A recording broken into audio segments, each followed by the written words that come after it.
Bismillahirrahmanirrahim. Assalamualaikum warahmatullahi wabarakatuh.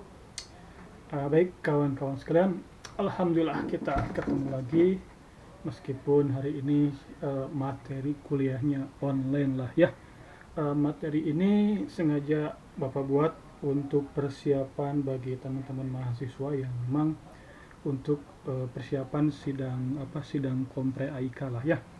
Hari ini kita akan bahas tentang kaifiat sholat menurut Manhaj Tarjih Muhammadiyah, diambil dari buku ini ya. Nah, buku ini Himpunan Putusan Tarjih Jilid 3. Nanti secara berseri ya Bapak akan menjelaskan kaifiat sholat menurut Manhaj Tarjih. Jadi bagi teman-teman mahasiswa yang mau persiapan sidang kompre, diharapkan bisa baca buku ini atau setidaknya ya dengerin aja lah YouTube Bapak ya dari penjelasan ini, mudah-mudahan membantu. Tapi sebelum kita masuk ke bahasan tentang kaifiat sholat, pada pertemuan ini Bapak akan bahas dulu tentang bagaimana sholat itulah ya, atau tata cara sholat.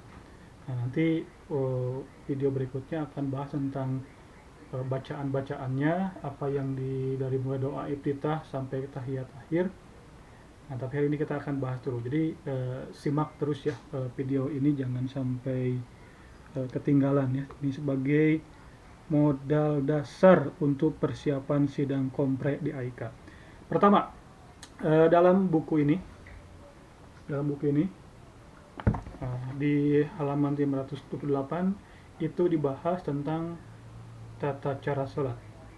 Rukun yang pertama adalah berdiri tegak menghadap kiblat dan berniat ikhlas karena Allah. Nah, ini yang menjadi dasar. Apa sih dalilnya? Pertama kita bisa lihat pada Quran surah Al-Baqarah ayat 144, A'udzubillahi minasyaitonirrajim. Qad nara taqalluba wajhika fis sama'i falanuwalliyannaka qiblatan tardaha fawalli wajhaka satral masjidil haram harami wa haitsu ma kuntum fawallu wujuhakum syatrah. Kurang lebih artinya, sungguh kami sering melihat mukamu menengadah ke langit, maka sungguh kami akan memalingkan kamu ke kiblat yang kamu sukai. Palingkanlah mukamu ke arah Masjidil Haram, dan di mana saja kamu berada, palingkan mukamu ke arahnya. Itu dalil yang mengharuskan kita ketika hendak sholat itu mengarah ke kiblat.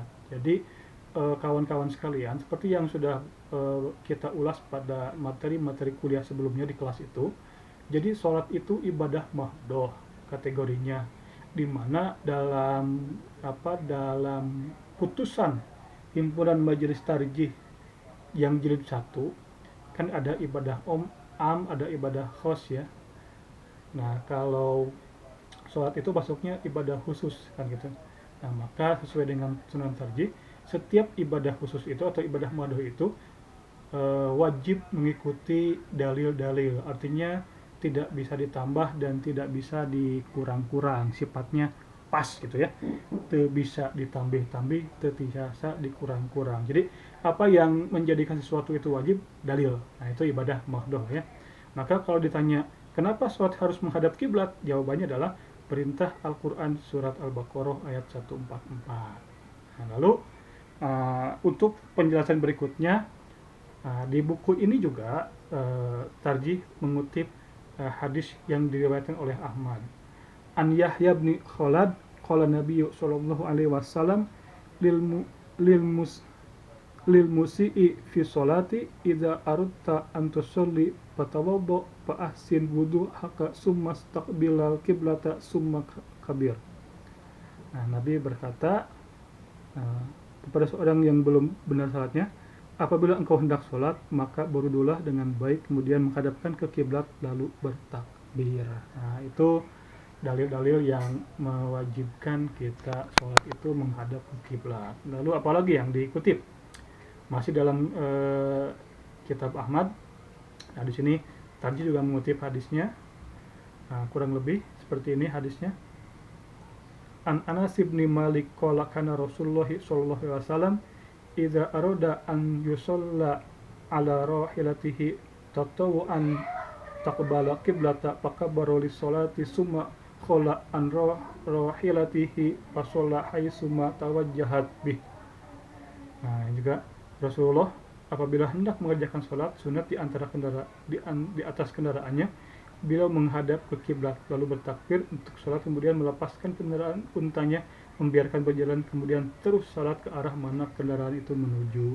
Nah, hadis yang pertama itu berisikan tentang perintah sholat menghadap ke kiblat. Kalau hadis yang kedua itu juga sama, perintah untuk menghadap kiblat, tapi itu dalam kondisi safar. Jadi ceritanya Nabi itu pada waktu itu kalau dia hendak sholat tapi sedang berada safar, nah si untanya itu diarahkan dulu ke kiblat, lalu Nabi takbir, unta berjalan ya sesuai untanya aja mau ke arah mana. Nah ini dalil yang menjadikan ketika kita dalam kondisi safar, kiblatnya itu ya tidak ada kebolehan sesuai dengan arah kendaraan. Umpamanya kalau kita sedang naik kereta api gitu kan, kita naik pesawat terbang, kita naik kapal laut, itu kan arah kiblatnya nggak bisa kita tentukan, tergantung navigasi dari apa kendaraan tersebut. Nah, kita boleh sholat tidak menghadap kiblat kan gitu.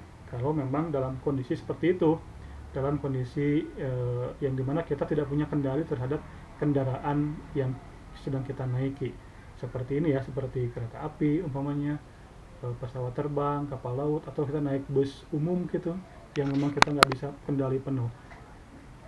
Nah, lalu apalagi ini hadis dari Abu Daud yang dikutip juga oleh Tarjih Muhammadiyah kan. Nah, kurang lebih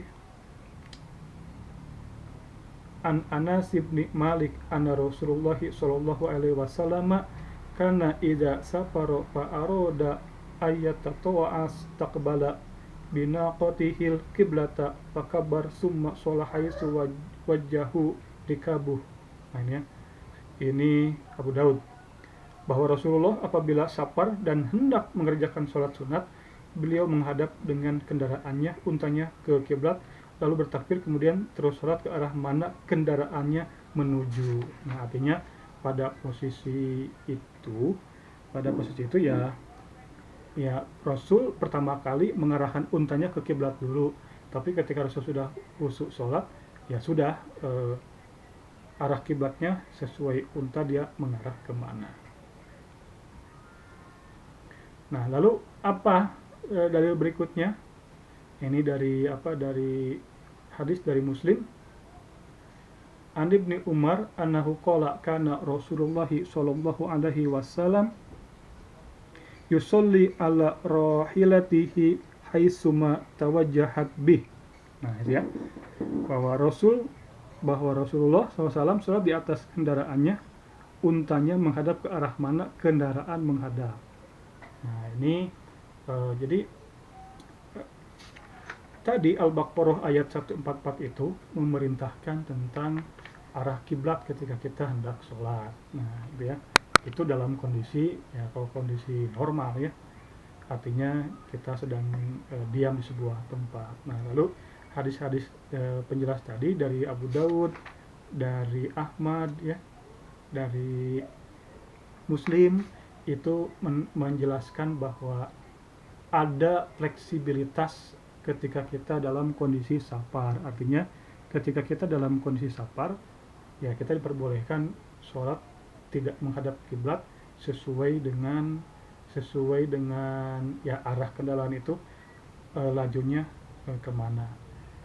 Terakhir Al-Baqarah ayat 115, Allah berfirman, A'udzubillahi minasyaitonirrajim, walillahil masyriqu wal maghribu fa aina ma tuwallu fasamma wajhullahi innallaha wasi'un alim.